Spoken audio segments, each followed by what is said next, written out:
Dr. Kaiser, what do you think when God said it was very good? Does that rule out the fact that animals couldn't have died before Adam was created? No, matter of fact, we've got some problems because we have the tempter in the garden already, Han Nachash, the serpent, always with the article. I think that's the same one identified in the book of Revelation, the serpent, the dragon, the devil.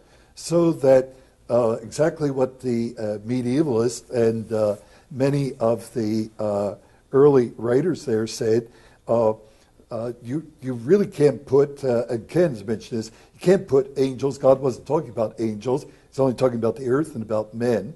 So there must have been a prior creation of angels in which they fell. Lucifer, we think, is hinted at and spoken in both Isaiah and in Ezekiel, fell at that particular time, and he shows up here in the garden.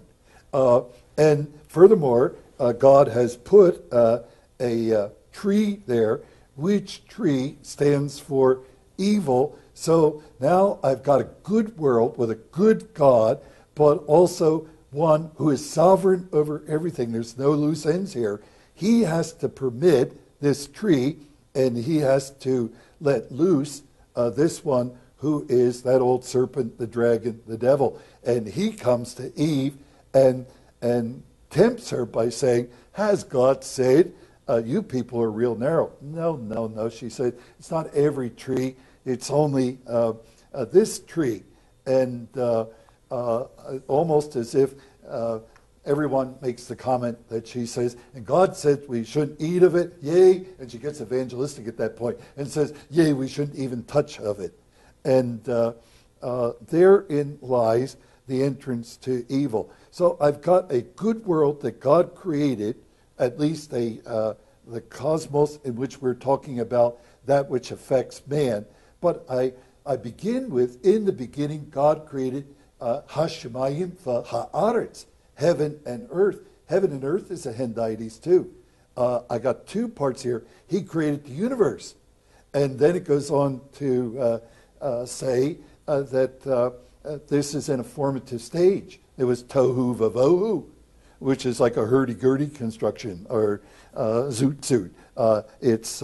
He just says it's bad. It's unformed. It's not yet come together. And many of the church fathers, especially the medievalists, put at that point the whole work of God creating the angelic world, and then of Lucifer wanting to be equal with God, and he and the angels, which Jude and 2 Peter talk about, were put in chains and cast out. But he was given the permission to wander to and fro and to also tempt Eve. So I've got a good world, just as I have a good world here. The present world has a lot of good in it, but indeed it does have cancer. It does have all of these things which the whole gospel is addressing. That's where God says, I've thrown down the gauntlet on Easter Sunday morning, and I'm telling you that stuff is raw meat. It's had it. I'm going to get it. Dr. And so it will be. Hang on. Was there cancer before sin? Was there cancer before sin? Do you believe there was cancer before sin? Because oh my goodness, I don't know that they knew about cancer. They talked a whole lot about various kinds of skin diseases, and so but that was after sin. But my point is, if you're going to believe in millions of years, you've got cancer before sin.